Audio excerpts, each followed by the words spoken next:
Bonjour à tous, bienvenue sur la chaîne. Alors aujourd'hui, je vais vous présenter un oracle. Je commence bien. Je ne l'ai remarqué nulle part, sur aucune chaîne. Je pense qu'il vient de sortir. Je l'ai trouvé en me promenant chez mon libraire du coin. Je vais même vous dire, je l'ai acheté, pourtant je fais plus ça. Et puis... Là, je l'ai acheté sans avoir rien vu. Peut-être eu 2 illustrations, c'est tout. En fait, ce qui m'a attiré, c'est cette boîte et puis le fait que ce soit un oracle basé sur le thème de la lune. Et puis, il n'était pas très cher parce que c'est un oracle qui est paru chez Vivida. Je pense que vous connaissez cette maison d'édition italienne. Et en général, ils ne sont pas trop chers, hein, parce que je l'ai payé à peine, enfin 19,90 pour pas dire 20 €. Voilà, et ça se présente une belle boîte comme ça. Ça s'ouvre comme ça. Alors, normalement, les cartes sont dans une tote box, je l'ai enlevée. Parce que je trouve que c'est assez pénible à chaque fois de sortir la tote box. Alors, on a un petit livret. Les cartes, il y en a 50. Voilà le dos, elles sont brillantes. Elles ont des tranches neutres. Je les mets de côté, on verra après. On va déjà regarder le petit livret. Alors, il a été illustré par Yoshimari. Je crois qu'elle a fait un oracle, je ne sais plus si c'est le landscape, un truc comme ça, paru également chez Vivida. Elle l'a illustré. Et il a été écrit par Valeria Bianchi-Mian. Alors, il est très particulier, hein. Je vous avouerai que je n'ai pas fait encore de tirage, mais ça a l'air d'être un oracle qu'il va falloir travailler. Hein. C'est pas... ça n'a pas l'air d'être évident, mais ça a l'air d'être assez intéressant. J'ai quand même lu le petit bouquin et quelques les écrits. Je n'ai pas tout lu, mais j'en ai lu pas mal. Donc, on nous dit l'oracle de la Lune est inspiré d'un livre écrit en 1839 par le conteur Hans Christian Andersen, Images de la Lune. C'est le nom de l'ouvrage. Hein. C'est un recueil de nouvelles dans lesquelles le regard du satellite s'offre comme un témoin d'émerveillement.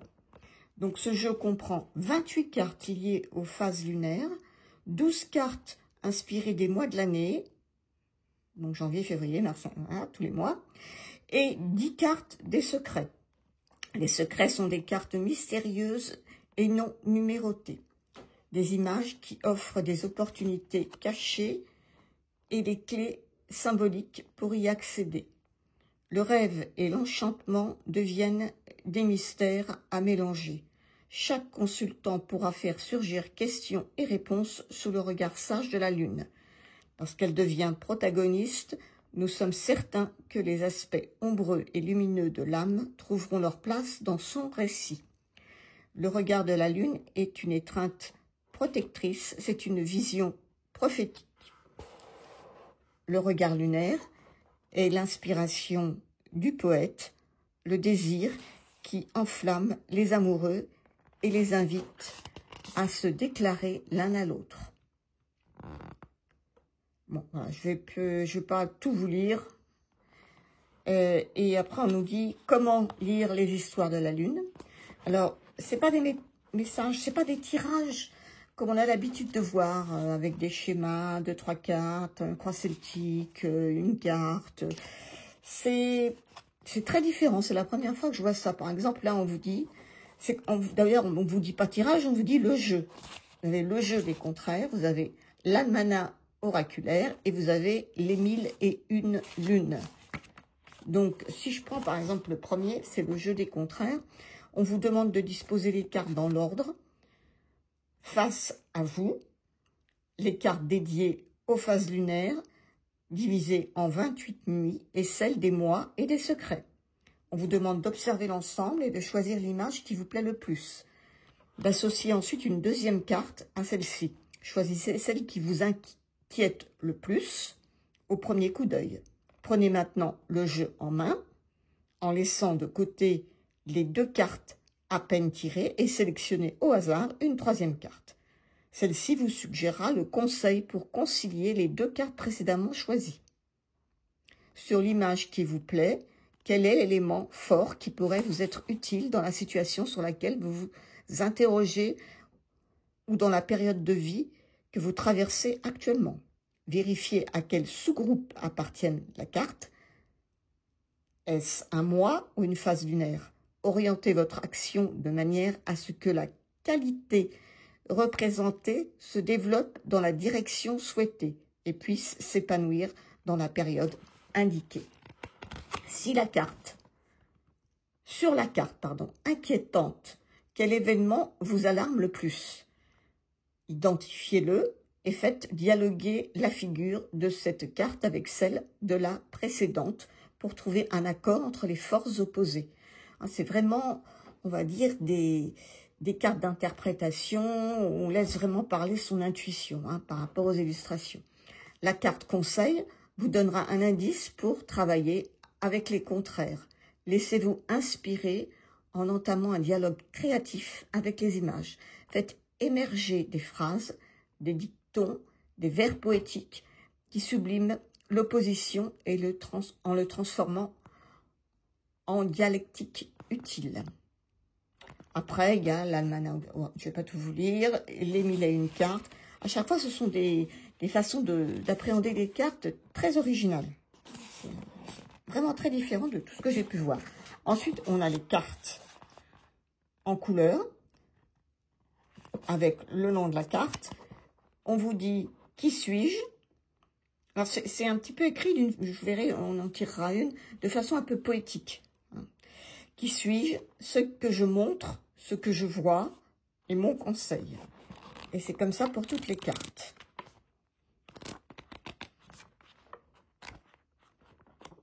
À la fin, on a un à propos de l'artiste. Donc, Valeria qui a écrit, Valeria Bianchi, qui est une psychothérapeute. Donc, et de Yoshimari, qui est une illustratrice et graphique italo-japonais, qui mélange des techniques traditionnelles pour les illustrations et également du numérique. Elle croise les deux. Donc, comme je vous disais, elle a fait, je ne sais plus le nom exact de cette oracle, je ne sais plus si c'est un oracle ou un tarot, d'accord, mais c'est celui sur les paysages. On l'a vu pas mal, par contre. Donc là, elle crée des paysages de contes de fées, des atmosphères évocatrices qui explorent le sens du moi et le besoin d'évasion, de calme, de rythme lent et de liberté. En quête constante d'inspiration à travers l'immersion dans des paysages naturels, elle aime dépeindre la richesse et la paix que nous pouvons simplement trouver en regardant autour de nous. Voilà. Alors là, ah oui, j'avais pas lu derrière. Découvrez les mystères de la Lune et laissez-vous inspirer par ses messages. Elle vous accompagnera chaque fois que vous en ressentirez le besoin, avec son regard maternel et bienveillant, vous offrant une nouvelle perspective sur le monde. En mêlant mythes anciens et symboles intemporels aux réalités du quotidien, cet oracle de 50 cartes vous dévoile les secrets essentiels de la Lune, de ses phases, à son voyage au fil des saisons. Grâce à ses conseils précieux, il vous guide vers une conscience nouvelle. Voilà pour le petit bouquin. Alors, les cartes. Alors, attendez, pour la taille des cartes, je vais prendre un tarot traditionnel. On va voir si c'est pas un petit peu plus grand, je ne sais pas trop. Je pense que oui. Je prends le Dreaming qui a une taille traditionnelle de tarot. Oui, elles sont un peu plus hautes et un petit peu plus larges. Mais elles sont par contre plus petites que des cartes oracles. Voilà. Alors, on va commencer par la première catégorie, donc qui sont les différentes phases de la Lune. Bon, et elles sont brillantes, donc ça peut peut-être être un petit peu compliqué. Est-ce que je... Attendez, comme ça peut-être. Non. Non, ça va pas. On va mettre comme ça. Voilà. J'ai enlevé la boîte. Bon, puis en plus, elle est un peu foncée, celle-ci. Donc là, on a le nom. Première nuit, la scintillante. Deuxième nuit.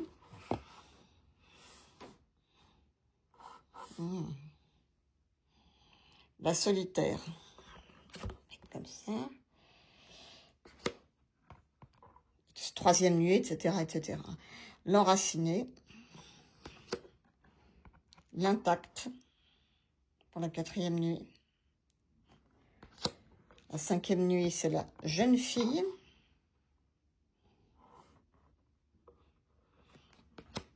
La séduisante. La réfléchissante. La chasseuse. L'indépendante. L'enveloppante.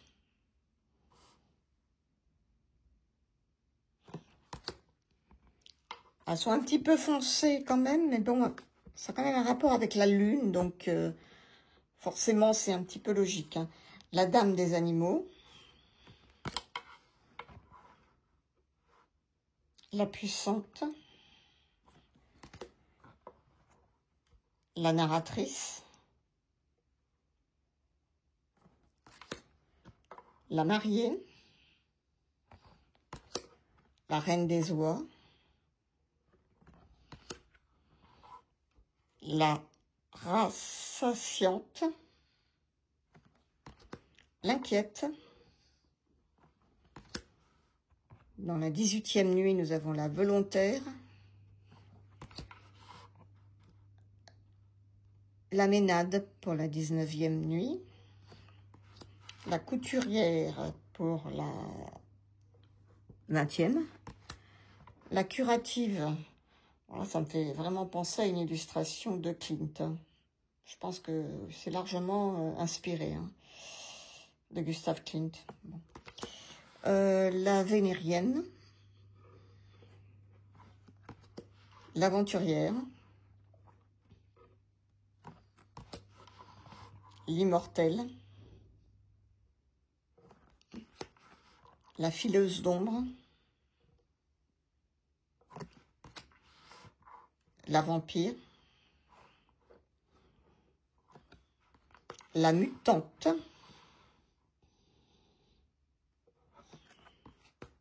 La guide obscure. Et après, on passe au mois. Là, nous avons le mois de janvier, avec la double face. Le mois de février, avec la purificatrice. Le mois de mars, avec la foudroyante. Le mois d'avril, avec l'impermanente. Le mois de mai, avec la fleurie.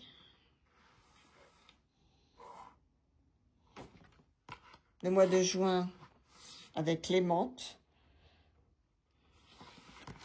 Le mois de juillet, avec la luxuriante.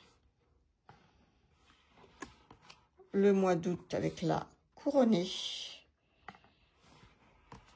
Le mois de septembre, avec la transmutatrice. Ça, c'est ça, c'est octobre. La prophétique. Le mois de novembre, avec la protectrice.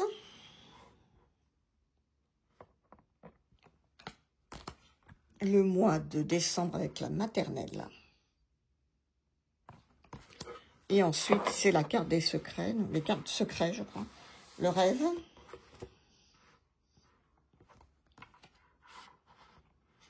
La lune noire. L'eau. La lune est présente à chaque fois, bien sûr. La poésie. Les animaux. la génération, la folie,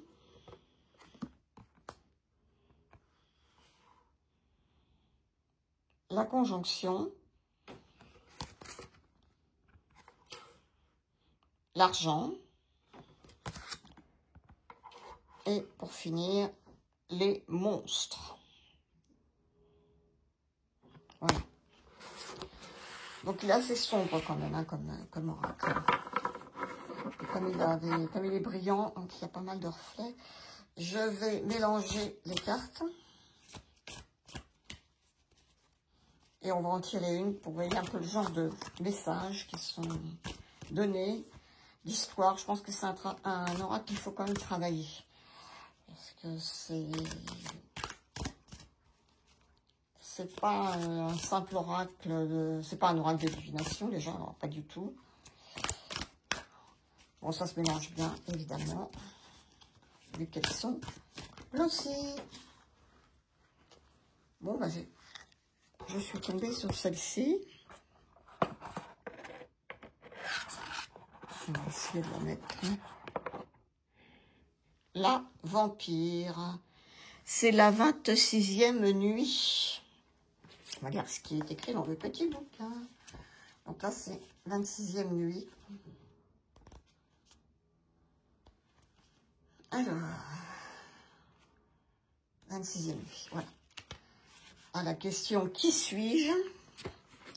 Je règne dans la maison des eaux et je suis le berceau de toutes les créatures rampantes. Dame du crépuscule, mes vampires émergent des cimetières comme des géants. Ce que je montre et ce que je vois. Voici les morts vivants, comme je suis moi-même morte vivant. L'une au 26e jour, il s'envole, chauve-souris, et se promène en racontant les horreurs qui depuis des éons partagent la nuit avec les rêves. Lorsque Joseph Sheridan, le Fanu, perdit sa femme bien-aimée, Suzanne, il se retira de la société avec ses cauchemars, mais continua à écrire des contes gothiques. Je lui ai moi-même suggéré de nombreuses histoires fantastiques. En 1872 est née Camilla, la prédatrice, que je sens proche de mon être presque noir, car à ce stade, je reflète la tragédie de l'être, tout en aspirant l'énergie vitale des peurs humaines. Et donc, c'est carrément la carte qui nous parle. Hein. Mon conseil, regardez-moi et vous reconnaîtrez les ombres de votre nature ambiguë. Les tabous indicibles diront leur propre vérité en vous. Je vous effraie? Avez-vous peur de moi? Avouez vos dépendances irrésolues. Ce n'est qu'en m'avouant la vérité que vous pourrez vous défendre de la morsure des vampires pâles et féroces. Voilà. Vous voyez, c'est particulier quand même les textes. Intéressants, c'est-à-dire qu'on peut effectivement se poser des questions, faire les tirages qui sont proposés sous forme de... C'est un peu différent des tirages traditionnels, ou prendre une carte, pourquoi pas, et puis se renseigner là, sur les vampires, sur les histoires, par exemple. Je ne sais pas qui était Joseph Sheridan le Fanu. Je ne sais pas du tout. Vous voyez, par exemple, si ça vous intéresse, ben, essayez de plonger un peu plus profond dans la carte pour pouvoir connaître ses légendes, ses histoires, etc. Donc c'est plus un oracle fait pour ça qu'un oracle à utiliser, je dirais, dans le domaine guidance, etc. Non, je pense que c'est plus un oracle qui est bien fait pour cette période un peu sombre de l'année. Moi, je me vois pas trop l'utiliser l'été, vous voyez. Il est quand même assez foncé. Alors, pour l'instant, je sais pas du tout si je le garderai ou pas. Je l'ai pas travaillé. Je trouve intéressant. Je vais voir ce que je vais en faire. Dites-moi si vous l'avez déjà vu, s'il vous plaît, si ça vous intéresse. Moi, en fait, c'était surtout l'histoire des histoires de la Lune, etc., qui m'avaient attirée. Son prix aussi, pour être honnête. Mais je suis pas déçue, hein, il est pas mal. Après, c'est vrai que c'est particulier. Est-ce que je vais vraiment l'étudier ou pas, à voir. La qualité, je vous en ai pas parlé, ça va. C'est pas non plus... c'est souple et ça se remet bien. Voilà. Dites-moi ce que vous en avez pensé. S'il vous plaît. Tout simplement, ou pas. Et sur ce, je vous souhaite une excellente fin de journée. Et surtout, prenez bien soin de vous. Au revoir, à la prochaine.